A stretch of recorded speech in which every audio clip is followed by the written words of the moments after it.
dans les éléments biographiques qu'on peut trouver, il y a un mot, il y a un concept qui revient souvent, c'est celui de hasard. Oui. Je suis né à Paris par hasard, je suis né, etc. etc. Est-ce que vous pourriez nous préciser un petit peu ce hasard, c'est-à-dire mes parents, qu'est-ce qu'ils faisaient, où ils étaient, pourquoi moi à Paris par hasard? Ma naissance par hasard à Paris, elle est simple à expliquer.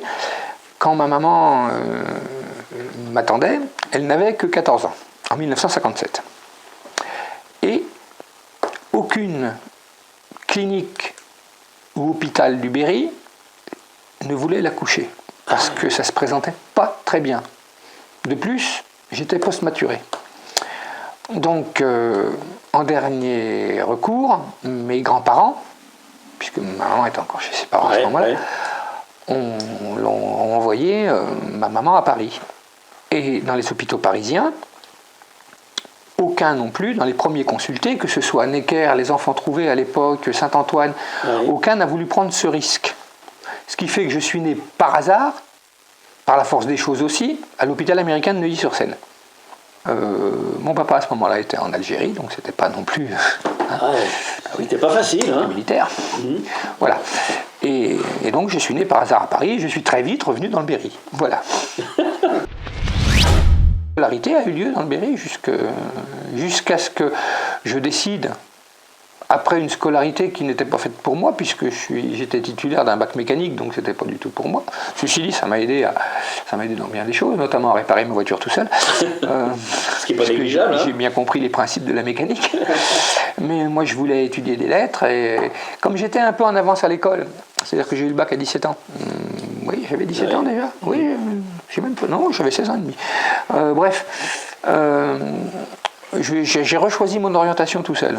J'ai attendu, j'ai demandé un sursis à l'armée, mais comme j'étais inscrit dans aucune faculté, on me l'a refusé, donc j'ai devancé l'appel, comme ça j'étais débarrassé. Et puis en revenant, j'ai dit, et là maintenant je vais faire ce que j'aime, je vais m'orienter vers les lettres. Donc je suis venu ici à Clermont-Ferrand. Je viens à Clermont-Ferrand parce que ma petite amie de l'époque, qui est devenue mon épouse par la suite, étudiait aux Beaux-Arts de Clermont-Ferrand. Encore un hasard là, hein. Ouais. Ah oui, complet. Mais pour rentrer en fac de lettres, il me fallait que je passe un genre de concours. C'était en 79. En ça, j'avais droit à aucune bourse, donc je me suis dit, il faut que je travaille. Donc j'ai tapé à des portes un peu partout, et par hasard, encore. J'ai vu une petite affichette, cherche vendeur à temps partiel dans la vitrine de la librairie Gibert. Je suis entré, un jeudi après-midi, j'ai commencé le samedi matin. C'est-à-dire que tous les jours que j'avais disponible, j'allais travailler chez Gibert, toutes les heures même, je dirais. Et puis au bout d'un an, fac de lettres, je trouvais quand même ça un peu... J'apprenais rien, quoi. C'est-à-dire que tout ce qu'on essayait de m'apprendre, je le savais déjà, j'avais beaucoup lu, j'ai toujours beaucoup lu. Ouais. Et vous étiez en français alors? J'étais en français, oui, en lettres modernes. J'y suis resté qu'un an parce que le directeur, défunt le directeur de l'époque de la librairie Gibert, M. Jean Roche, m'a proposé quelque chose. Il m'a dit, je discutais beaucoup avec lui, avec son épouse, puis avec les gens de la librairie. J'ai toujours beaucoup discuté avec tout le monde de toute façon. Je leur disais que ça me convenait sans me convenir, que j'apprenais plus à la librairie qu'en fac en réalité. Apprendre des livres à la librairie qu'en fac. Et lui m'a proposé, il me dit, mais écoute, puisque tu es intéressé par le métier, moi je te propose quelque chose. Je peux te financer l'école supérieure d'édition et de librairie. Parce qu'à l'époque, métier du livre n'existait pas. Non. La section culture et plus tard, métier du livre. Voilà, la section culture et patrimoine n'existait pas, donc métier du livre n'existait pas. Il n'y avait qu'une seule façon d'avoir un diplôme supérieur en édition et librairie, c'était d'aller rue de Grenelle à Paris. Ça coûtait très cher. Donc, M. Roche a financé mon diplôme de supérieur de librairie et d'édition à Paris. Aller-retour à Paris, chambre à Paris, comment ça se passe? Auberge de jeunesse. Auberge de jeunesse, une semaine par mois à Paris. En parallèle, j'allais travailler chez Gibert Paris le mercredi j'aurais pu dire, le mercredi j'en profite, machin. On avait cours que le mercredi matin de 8 à 10 et le reste du temps, moi j'allais chez... En plus, je découvrais plein de choses encore, voilà. Quel temps cette étude là? 3 ans. Ah, quand même. Parallèlement à ça, je commençais à intervenir, enfin j'ai toujours dans les radios dites libres de la périphérie clermontoise. Alors j'allais à Station Mu, j'allais à Radio Chamalières, j'allais à Radio France Puy-de-Dôme à l'époque, puisqu'elle s'appelait comme ça. Oui. Et dans chaque radio, j'avais une chronique, là une chronique littéraire, là une chronique bande dessinée, là une chronique roman policier. Et mon épouse, elle, avait fini ses études aux Beaux-Arts. Elle n'était pas encore devenue mon épouse, elle deviendra en 84. Et était rentrée au journal Hebdo. Et le journal Hebdo savait que je faisais des chroniques sur les radios. 82, c'était au-dessus du Rabelais. Au 3e étage, au-dessus du Rabelais. Et là, le directeur donc, de l'époque, qui était encore Kibler, demande à mon épouse, ça ne l'intéresserait pas de faire des chroniques dans le journal?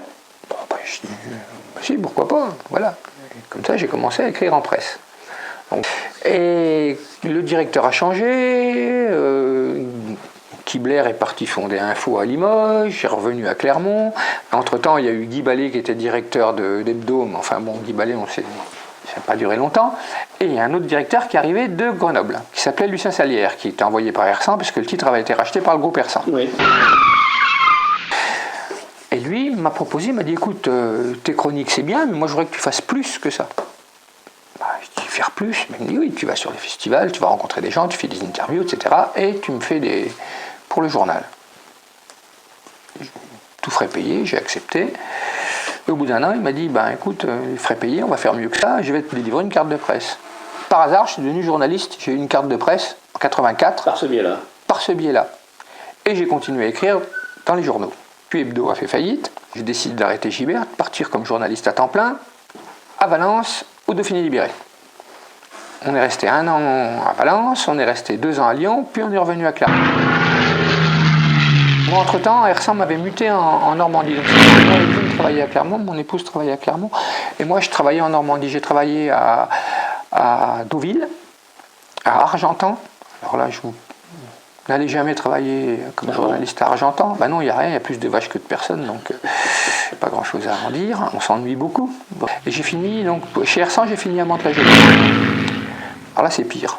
Là, c'est en tant que pigiste, journaliste, il y avait beaucoup de choses à dire. Par contre, il y avait de la matière première. Il y avait beaucoup de travail. Hein. Oui, on avait la matière première tous les jours. Dans la rubrique Faits divers, c'était hallucinant. Et puis là, j'ai eu une proposition, bizarrement, du journal Info. Kibler était parti, c'était Boissier, avec qui je ne me suis jamais entendu, mais ça c'est une autre histoire, c'est une parenthèse. Pour revenir moi je voulais revenir à Clermont, donc je cherchais, donc mon épouse à l'époque cherchait pour moi à Clermont-Ferrand. Un jour elle m'appelle, elle me dit, cherche quelqu'un à Info, mais dans la pub, rédacteur, publicité, etc. Ah ben je dis, on va aller voir, on verra bien. Et je suis revenu à Info, donc et j'ai travaillé là dans la publicité. Plus de chronique alors là, plus de chronique littéraire en tant que tel. Je faisais de la pub, je faisais encore un peu de radio, mais comme ça, pour le plaisir. Et ces chroniques, je m'excuse, mais ces chroniques, elles consistaient en... c'était de la promotion de livres qui sortaient, ou c'était des rétrospectives, ou des choses promotion comme ça? Même pas. C'était ce que j'aimais, c'était des coups de cœur, quoi. J'aimais un livre, j'en parlais. D'accord. Par contre, j'aimais pas un livre, j'en parlais pas. C'est-à-dire que j'étais pas critique. Je ne voulais pas détruire. Parce que j'estimais que si ça ne m'avait pas plu à moi, ça pourrait plaire à d'autres. Par contre, mes coups de cœur, je les sublimais, voilà. Quand j'aime quelque chose, je le dis. C'était plutôt ça le but. Donc j'ai travaillé à Info dans la publicité pendant quelques années, et puis ça se passait pas très bien. Et puis j'ai eu une proposition, Oui, j'ai eu une proposition, parce que quand l'annonce est parue que Radio Nostalgie voulait venir en local à Clermont-Ferrand, des gens m'ont informé, m'ont dit, ça t'intéresserait pas de prendre Nostalgie à Clermont? Quelle année? J'ai postulé, 91. J'ai postulé, j'ai dit pourquoi pas. Et puis en février 92, je me suis retrouvé responsable commercial de Radio Nostalgie à Clermont. Alors, responsable commercial, ça voulait dire aussi de s'occuper de toutes les personnes en place, sur place. C'est-à-dire qu'on avait embauché 2 filles commerciales, 2 journalistes, un technicien, etc. Donc je coordonnais tout ça. Et ça a duré jusqu'en 98. Puisque là, Énergie a racheté, et comme Énergie avait déjà une équipe sur place, ils nous a tous foutus dehors. Ils ont foutus dehors. Ah ouais. Et en quoi ça consistait ce boulot-là Beaucoup de relations d'équipe de Nostalgie? Beaucoup de relations publiques.